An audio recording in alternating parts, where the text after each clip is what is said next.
Dans un précédent enseignement, nous avons évoqué l'importance du fait qui est le suivant, c'est de bien connaître la voix de Dieu et d'apprendre à la reconnaître, à la discerner, puis ensuite de mettre en pratique ce que Dieu nous a dit au travers des éléments qu'il nous a donnés.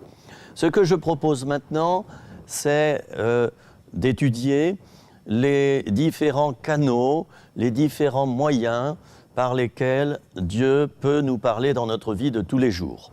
Et j'aimerais que cet enseignement soit pratique et pas seulement théorique ou intellectuel. Alors, le premier moyen que Dieu utilise pour nous parler, bien sûr, c'est la parole de Dieu, la Bible. La Bible que chaque chrétien doit apprendre à bien connaître, aussi bien l'Ancien Testament que le Nouveau Testament. Le Nouveau Testament, ce sont les enseignements de Jésus principalement, qui nous sont rapportés dans les évangiles, et puis ce sont les enseignements des apôtres.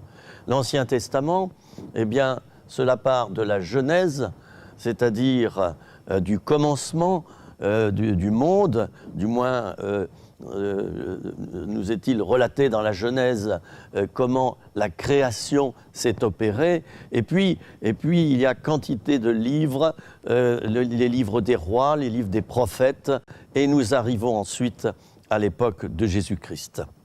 Alors la première manière dont Dieu nous parle, c'est par sa parole. Lisons-la chaque jour.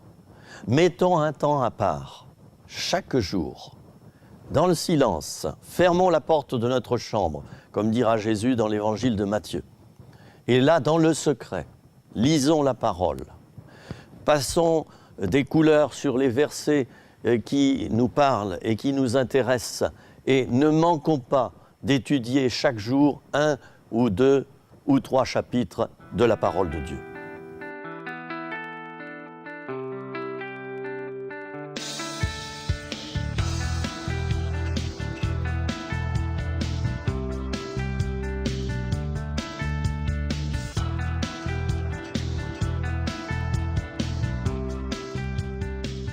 David, le roi David, compare la parole de Dieu à une lampe qui éclaire ses pieds, et donc sa marche, et à une lumière qui éclaire son sentier, donc son avenir, ses projets. Ta parole est une lampe à mes pieds, une lumière sur mon sentier, dira le roi David dans le psaume 119 au verset 105. Nous savons que c'est le plus long psaume de la Bible. Psaume qui signifie d'ailleurs poème chanté. Les psaumes, à l'époque, étaient chantés et étaient accompagnés par des instruments de musique. Moïse souligne aussi l'importance de se nourrir des paroles de Dieu. L'homme ne vit pas de pain seulement, mais de toute parole qui sort de la bouche de Dieu. Deutéronome, chapitre 8, verset 3. De plus, l'auteur de l'Épître aux Hébreux affirme que la parole n'est pas sans efficacité, elle est vivante. Car la parole de Dieu est vivante et efficace, plus tranchante qu'une épée à 2 tranchants, pénétrante jusqu'à partager âme et esprit, jointures et moelles. Elle juge les sentiments et les pensées du cœur. Il est tellement important de savoir que ces écrits ne sont pas lettres mortes, mais lettres vivantes. C'est-à-dire que cette parole dont nous allons nous nourrir va pénétrer à l'intérieur de notre esprit et va nourrir notre cœur. C'est la vérité.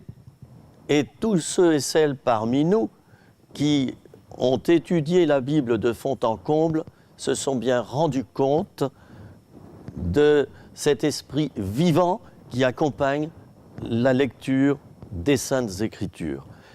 La parole de Dieu est vraiment une nourriture. Qui n'a pas été béni un jour en lisant simplement une page de calendrier biblique où sont disposés dessus un verset de la Bible et un petit commentaire. Qui n'a pas été béni comme par un livre de recettes, par la lecture de nombreux textes bibliques? Et bien sûr, si nous ne comprenons pas tous les versets, procurons-nous un dictionnaire biblique ou un commentaire biblique sérieux qui, là, nous apprendra la signification de certains termes un petit peu compliqués à comprendre, surtout dans l'Ancien Testament.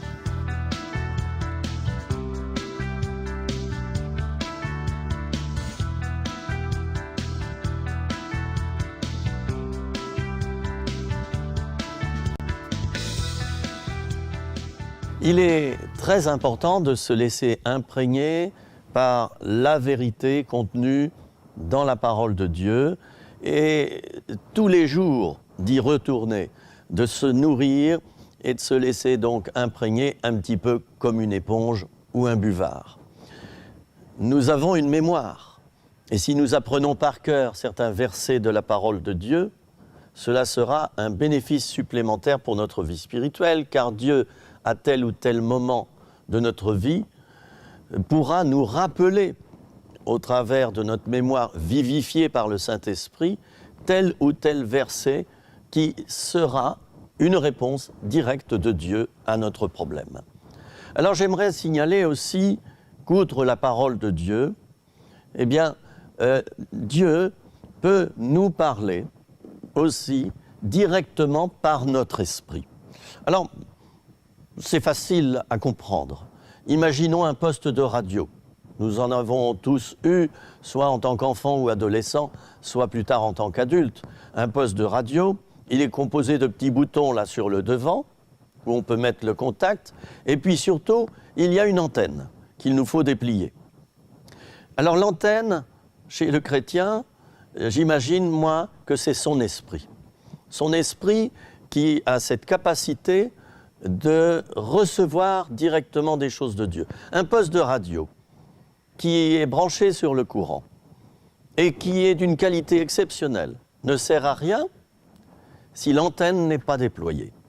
Un chrétien qui ne reçoit pas des choses de Dieu, qui ne vit pas par l'esprit, qui a les oreilles sourdes, petit à petit, il va avoir aussi le cœur endurci.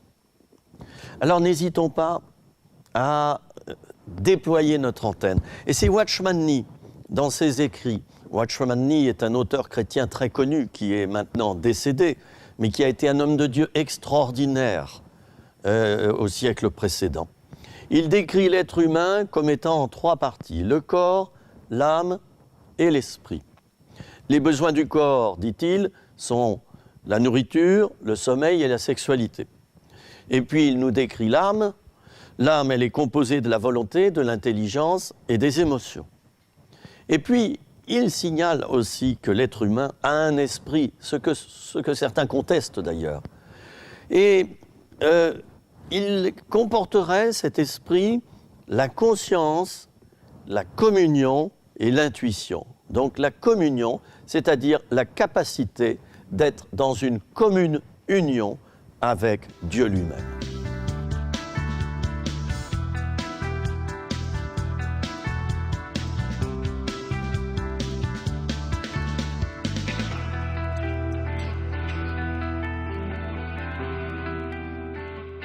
Le Saint-Esprit, dont la Bible nous affirme que nous l'avons reçu à notre conversion et qu'il habite et demeure en nous, le Saint-Esprit est vraiment une personne et pas seulement une force.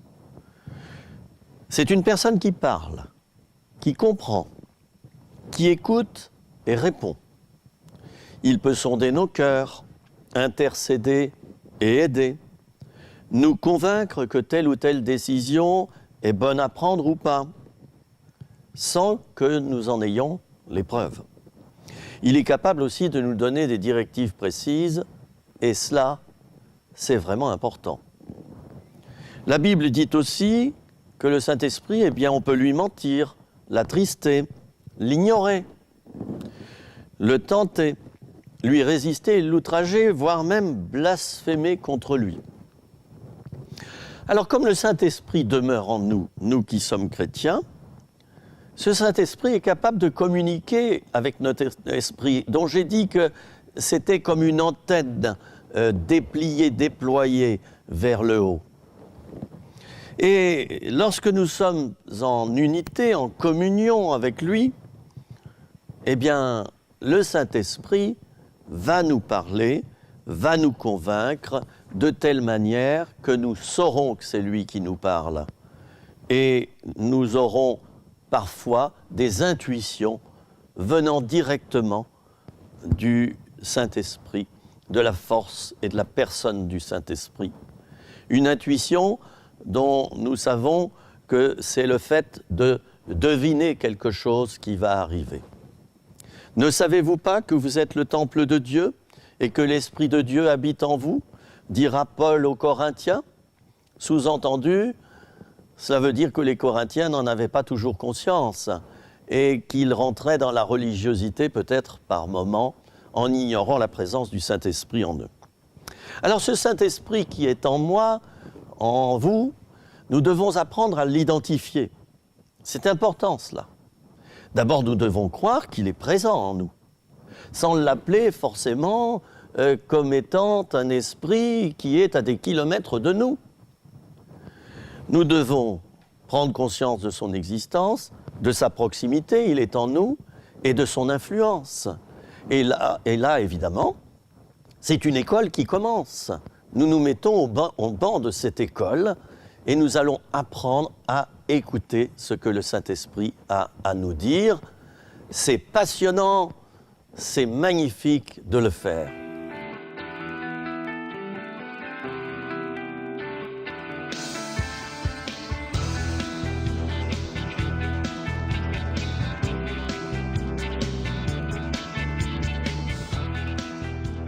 Si nous prenons l'habitude d'être attentifs à ce que le Saint-Esprit nous transmet, alors nous gagnerons en maturité spirituelle, c'est certain. Et puis, avec le temps, nous serons rendus capables d'interpréter avec beaucoup plus de justesse ce que Dieu a voulu nous dire. Car, nous l'avons maintes et maintes fois répété, Dieu parle, et il parle sans cesse. Et puis, nous aurons cette faculté de le communiquer à d'autres. Car si Dieu nous parle à nous, c'est peut-être qu'il veut aussi que nous le disions à d'autres ce qu'il vient de nous dire. Dans notre vie de tous les jours, Dieu pourra ainsi nous guider par un éclairage soudain ou une projection dans notre esprit sous forme d'une pensée, une intuition, une conviction, une émotion, une certitude, une direction, ou par la voix de notre conscience. La conscience, ne l'oublions pas, est comme l'organe du bien et du mal. C'est un organe avertisseur. C'est un peu comme un feu tricolore qui passe par moments au rouge quand il ne faut pas faire une action, à l'orange lorsque c'est dangereux et au vert lorsqu'on peut y aller. Si nous vivons par l'esprit, dira Paul aux Galates, alors marchons aussi selon l'esprit. C'est une injonction et c'est un conseil que l'apôtre Paul adresse aux Galates. L'esprit qui est en nous, eh bien oui, conservons-le. Oui, c'est vrai. Cet esprit, nous devons veiller à y être attentifs. Mais nous ne devons pas non plus thésauriser les choses, conserver à l'intérieur de nous-mêmes ce que le Saint-Esprit nous dit. Les disciples disaient même, c'est Jésus aussi qui l'a dit, de le crier sur les toits. L'Esprit de Dieu qui est en nous, nous pouvons l'éteindre. Et signalons ici le danger des traditions religieuses, qui sont parfois redoutables, ces traditions. Lorsque nous rentrons dans une tradition, nous nous appuyons à Dieu, nous le formatons, nous le faisons à notre image. C'est donc l'inverse de ce qu'il faudrait, car Dieu n'est pas à notre image, c'est nous qui sommes à son image, ne l'oublions pas.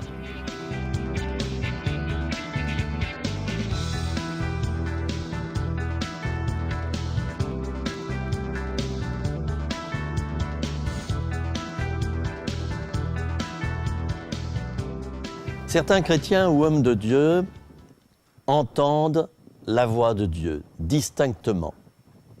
Et c'est le cas de Moïse, à qui Dieu parlait directement à haute voix. Le texte qui relate cet événement est situé dans le livre de l'Exode, au chapitre 19, ce sont les versets 18 à 20. La montagne du Sinaï était toute en fumée, parce que l'Éternel y était descendu au milieu du feu. Cette fumée s'élevait comme la fumée d'une fournaise, et toute la montagne tremblait avec violence. Le son de la trompette retentissait de plus en plus fortement. Moïse parlait et Dieu lui répondait à haute voix. Ainsi l'Éternel descendit sur la montagne de Sinaï, sur le sommet de la montagne. L'Éternel appela Moïse sur le sommet de la montagne, et Moïse monta. Il arrive très souvent dans le ministère de Moïse que Dieu lui parle directement. Nous savons qu'Aaron était son porte-parole. Il parlait à Moïse directement. Moïse susurrait à l'oreille d'Aaron ce que Aaron devait répéter au peuple. Et Aaron était donc la voix de Moïse. Mais dans d'autres livres, comme par exemple dans celui d'Ésaïe, nous découvrons que là aussi, l'homme entendait la voix de Dieu. Ésaïe, chapitre 6, verset 8, nous dit ceci: « J'entendis la voix du Seigneur disant, qui enverrai-je? Et qui marchera pour nous? Je répondis alors, me voici, envoie-moi. » Dans le Nouveau Testament, nous avons l'exemple de l'évangéliste Philippe, à qui Dieu parle et dit ceci: « Lève-toi et va du côté du Midi, sur le chemin qui descend de Jérusalem à Gaza. Celui qui est désert. » En effet, il y avait deux chemins qui menaient à Gaza, un qui était très utilisé et l'autre qui était désert. On voit là que Dieu dit des choses précises à l'évangéliste Philippe. Alors, Philippe se leva et partit. Et voici un Éthiopien, un eunuque, ministre de Candace, reine d'Éthiopie, et surintendant de tous ses trésors, venu à Jérusalem pour adorer, s'en retournait assis sur son char et lisait le prophète Ésaïe. La suite, nous la connaissons. L'homme a écouté les paroles de Philippe et a été baptisé.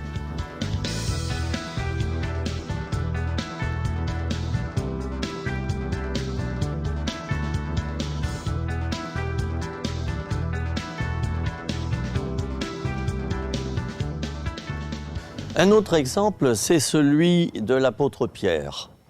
Nous trouvons le récit de cette aventure dans le livre des Actes, au chapitre 10, ce sont les versets 19 à 20. L'Esprit dit à Pierre, comme il était à réfléchir sur la vision: « Voici, 3 hommes te demandent, lève-toi, descends, et pars avec eux sans hésiter, car c'est moi qui les ai envoyés. » Quelle précision encore dans cette parole révélée à l'apôtre Pierre, et cette parole lui a été révélée directement et personnellement. Saul, qui deviendra le grand apôtre Paul et qui était un persécuteur des chrétiens, va être arrêté sur le chemin de Damas. Il deviendra aveugle.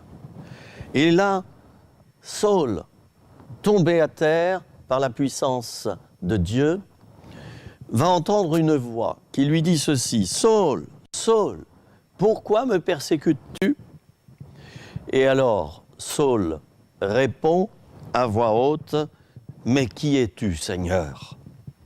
Et le Seigneur lui répond distinctement « Je suis Jésus que tu persécutes. » Nous connaissons la suite, la conversion de Saul, et nous savons que Dieu a envoyé un homme pour lui faire recouvrer la vue ensuite, parce que Saul s'est soumis à son futur ministère. Alors, là, nous avons étudié plusieurs exemples où des hommes ont entendu directement la voix de Dieu. Mais il y a d'autres exemples où ces hommes ont une révélation. Une révélation est donnée lorsque Dieu dévoile à son peuple une vérité, un mystère qui était caché à ses yeux. Alors comment cela se passe quand on a une révélation ? Révélation, ça vient du verbe révéler. Dieu révèle. Il révèle directement dans l'esprit de la personne une vérité, une chose à venir. C'est comme si cela s'imprimait. Nous avons souvent dans nos maisons un ordinateur et une imprimante. Eh bien, Dieu procède de la même manière dans notre cerveau. Il imprime quelquefois une chose qu'il nous révèle et nous devenons capables de la comprendre avec l'expérience, bien sûr, avec le temps. Nous décodons en quelque sorte ce qui est indiqué sur l'imprimante et nous pouvons la transmettre plus loin.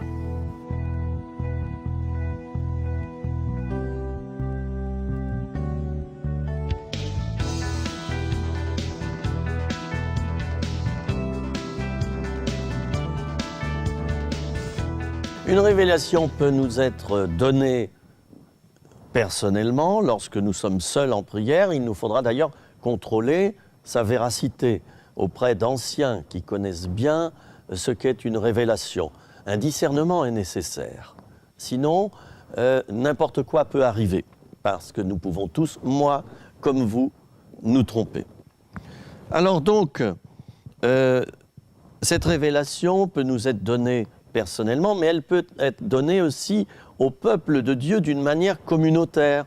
Et pour cela, Dieu a prévu de distribuer au peuple des dons spirituels, ce qu'on appelle des dons spirituels. L'Épître aux Corinthiens cite ce que sont les dons spirituels, le don de la parole de connaissance, le don de la parole de sagesse, le don de discernement des esprits, le don de prophétie, le don de la diversité des langues et celui de leur interprétation.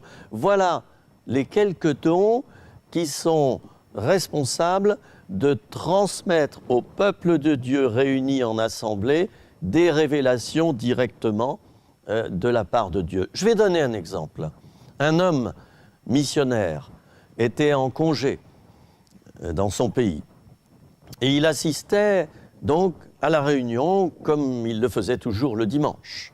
Il était là, assis sur une chaise, et il pleurait. Mon Dieu, mais quand est-ce qu'il faut que je reparte en mission ? Est-ce que tu peux m'éclairer ? Je ne sais pas, dois-je partir maintenant ou beaucoup plus tard ? Et l'homme en était là à supplier son Dieu d'une manière cachée, secrète, il ne parlait pas à voix haute. Et tout à coup, on entend dans cette salle un bruit de chaise. C'est une chrétienne âgée qui brusquement s'est levée de sa chaise et elle a simplement prononcé un mot, « maintenant ». Puis elle s'est rassise. Plusieurs qui étaient là autour se disaient « Oh, elle devient un petit peu folle, celle-là ». Eh oui, folle. Et non, justement. Le missionnaire a séché ses larmes et il a prié son Dieu. Et il a dit, Seigneur, c'est extraordinaire, comme tu vois dans les cœurs, comme tu entends les prières, tu as vu mon besoin et tu m'as répondu par cette chrétienne à l'instant même où j'ai fait cette prière. Gloire à ton nom, Seigneur, je t'aime. Et dans les jours qui suivent, je vais préparer mes valises.